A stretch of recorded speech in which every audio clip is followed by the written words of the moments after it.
for nothing will be impossible for God.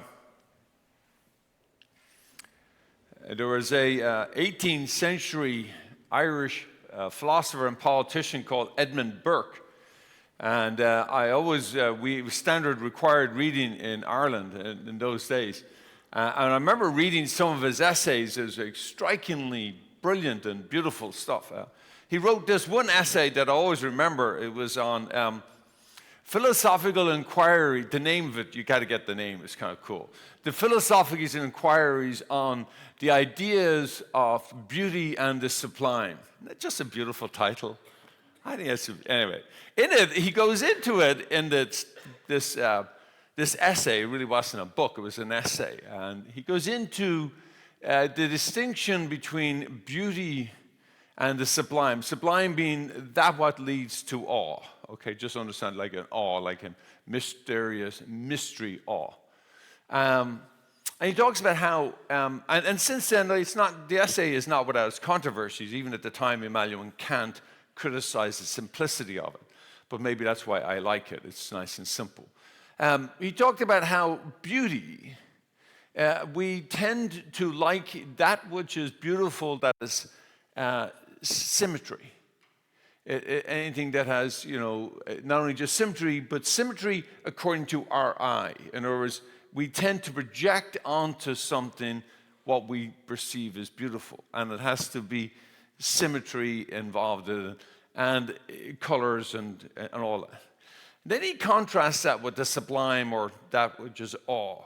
And he said, awe, on the other hand, will draw you out of every known category into, and you are beyond what you think. And you are struck by awe. In other words, that the beautiful that awe brings on is beyond the possible, beyond what we could imagine, beyond us. And thus he suggested that it's then of a divine source, because it is beyond our thinking, beyond our ideas, and brings us to the sublime, the awe.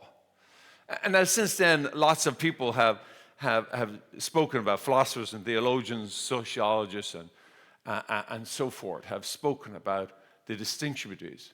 But I do think that awe is a underspoken response to life. Because, we know that which is beautiful because we look and say, oh, that's beautiful. Oh, she's beautiful, or he's beautiful. Oh, look at the beautiful. And we know what beautiful is. But it's often a projection of what we want, what we desire, what we like. But awe is something we don't expect. Like, for example, when you look, and even just the idea of it, that no two snowflakes are the same.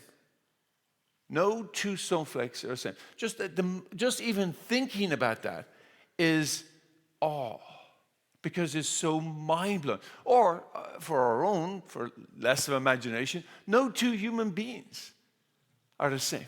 They look the same, they talk the same, are the same.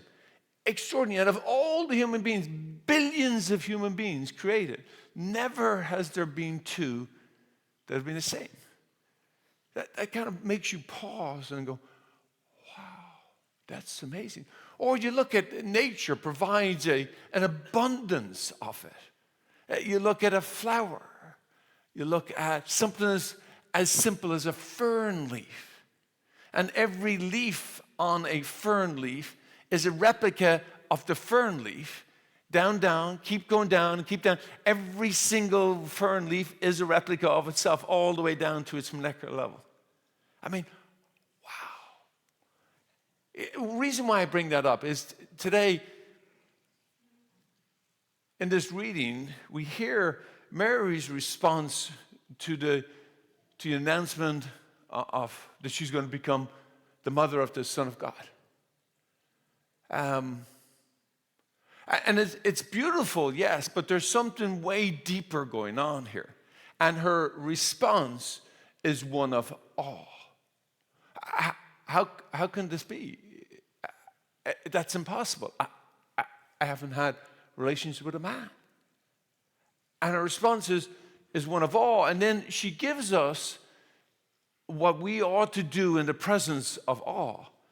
It gives us a way to do this as the premier disciple, as the exemplar disciple, is she pauses and then says, I am the handmaid of the Lord. Let it happen as you so say. So what are we to learn from this? There are many things in our life that we can get that stupefy us, that confuse us, maybe even anger us because we don't understand why they happen. Sometimes it can be painful because it's a loss of health or the loss of a loved one. And in that moment, we're stupefied. It doesn't make sense. We didn't do anything. And how did this illness happen to my loved one? Why did this death happen to me? And it's difficult.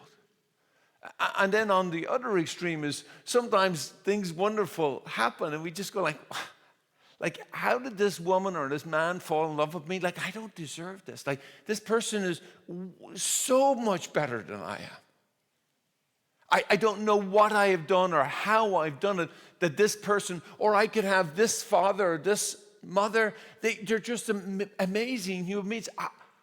And we're just sort of like, we're in awe. And rightly so. So what are we to do? Well, I think we need to sit before the mystery, the deeper, profound mystery, not trying to intellectualize it, not trying to rationalize or some sort of like thought pattern that will somehow encapsulate or hold this, because then we'll surely lose it. What instead we're called to do, as Mary does, is behold it.